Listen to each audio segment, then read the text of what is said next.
हरे कृष्णा। भगवद गीता अध्याय 2 श्लोक संख्या 24।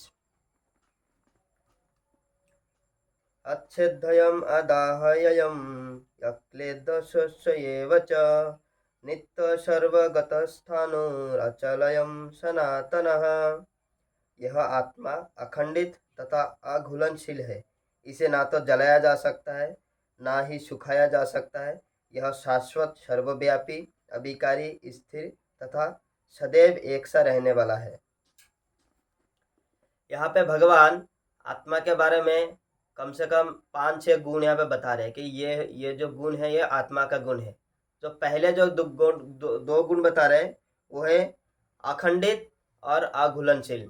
ये जो दो गुण है, इसमें दो गुणों में मायावाद का दो सबसे बड़े उनका जो तर्क होता है उसका खंडन भगवान ने यहाँ पे किया है। पहला है अखंडित, यानी जैसे मायावादी लोग कहते हैं कि आत्मा परमात्मा से खंड खंड होकर के आत्मा निकला है और एक समय पे परमात्मा खुद ही खत्म हो जाता है। जैसे हमने लास्ट श्लोक में भी एक एग्जांपल दिया था। जैसे मान लीजिए इतना बड़ा एक बोल्डर है, उसमें हम छोटे छोटे गिट्टी तोड़ तोड़ के निकालेंगे तो अल्टीमेटली क्या होगा, सारे गिट्टी में बदल जाएंगे और बोल्डर का जो अस्तित्व वो खत्म हो जाएगा क्योंकि वो सब गिट्टी में बदल गए।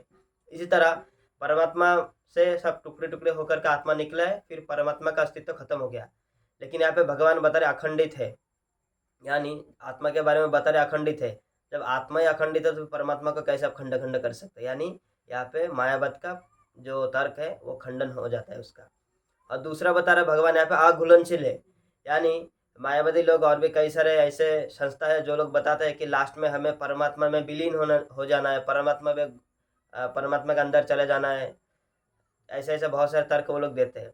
लेकिन यहाँ पे भगवान बता रहे हैं आत्मा अघुलनशील है, यानी घुलता नहीं है। यानी घुलना मतलब जैसे मान लीजिए पानी में चीनी डाल दे तो चीनी का अस्तित्व खत्म हो जाता है, पानी में बदल जाता है, वो शरबत बन जाता है और उसका चीनी का अस्तित्व खत्म हो जाता है, घुल जाता है। तो यहाँ पे भगवान बता रहे आत्मा अघुलनशील है, यानी आत्मा घुलता नहीं है।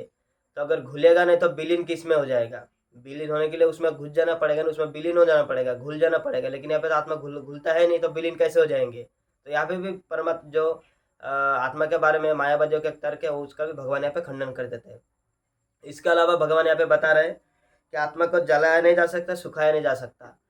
तो हमने लास्ट श्लोक में भी देखा कि आत्मा को जलाया नहीं जा सकता, यानी जो हमारे अग्नि अस्त्र है, न्यूक्लियर बॉम्ब है, उससे भी आत्मा को मारा नहीं जा सकता है, खत्म नहीं किया जा सकता, सुखाया भी नहीं जा सकता। यानी वायु अस्त्र अभी तक साइंस में वायु अस्त्र का इन्वेंशन नहीं हुआ, लेकिन पहले थे। उससे भी आप आत्मा को मार नहीं सकते। इसके अलावा बता रहे ये शाश्वत है। शाश्वत मतलब इटरनल, हमेशा से है, हमेशा था, अभी भी है और हमेशा से रहेगा, कभी खत्म नहीं होता। और बता रहे सर्वव्यापी, सर्वगत, यानी सर्वगत का जो मतलब है सर्वव्यापी यानी हर जगह। ये जो शब्द है बहुत ही महत्वपूर्ण है।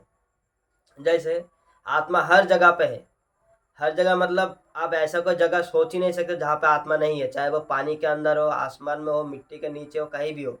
आत्मा हर जगह है। जैसे मान लीजिए हम ये कमरे में बैठे, अगर ये घर एक कमरा छोड़ के हम कहीं चले जाए एक आध साल के लिए, तो आके देखेंगे बाबा इस कमरे के अंदर ही कहीं कहीं से पेड़ निकल आए हैं। जैसे हम लोग देखते हैं नॉर्मल जो अबेंडेड हाउसेज होते हैं उसके अंदर दीवारों में, छत पे कहीं ना कहीं पेड़ पेड़ आ जाता है, घास निकल जाता है, घास फूस निकल जाता है। लेकिन जब तक हम हैं तब तक नॉर्मल दिखता है क्योंकि डेली हम इसको यूज़ कर रहे हैं।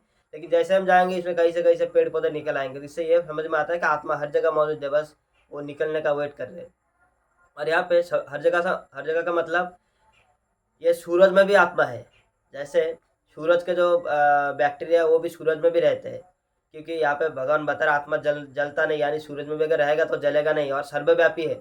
अगर हम ये बोल देंगे सूरज में नहीं है तो भगवान जो बता रहे सर्वव्यापी, ये शब्द का यहाँ पे भगवान का बोलने का कोई मतलब नहीं रह जाएगा। भगवान तो ऐसे नहीं बोल रहे, कुछ ना कुछ कारण होगा तभी बोल रहे। तो यहाँ पे सर्वव्यापी मतलब जैसे मैंने पहले कहा कि ऐसा आप कोई जगह सोच ही नहीं सकते जहाँ पे आत्मा नहीं है। अगर आप सूरज सोच रहे सूरज के अंदर, तो वहाँ पे भी है क्योंकि भगवान ने सर्वव्यापी का है, हर जगह का है, कोई जगह छोड़ा नहीं भगवान ने। हर जगह पे 100%, 99% भी नहीं, हर जगह 100%। यानी सूरज में भी आत्मा है, क्योंकि जैसे पानी में आत्मा है, मिट्टी में आत्मा है, तो सूरज में भी आत्मा है। भगवान ये क्लियर यहाँ पे बता रहे हैं। और बता रहे साथ में ये अभिकारी है, यानी इसमें कोई बीमार नहीं होता। विकार मतलब बीमार, बीमार। और अभिकारी मतलब जिसमें कोई बीमारी नहीं आता है, तो इसमें कभी बीमारी नहीं आता। और स्थिर और सदैव एक सा रहने वाला, इसमें कोई बदलाव भी नहीं आता आत्मा में। ऐसे हमारे शरीर में 6 प्रकार का बदलाव होता है। ऐसे शरीर जन्म लेता है, शरीर बढ़ता है, कुछ काल तक रहता है, कुछ बाई प्रोडक्ट प्रोड्यूस करता है, फिर धीरे धीरे क्षीण होता है, फिर एक दिन मर जाता है।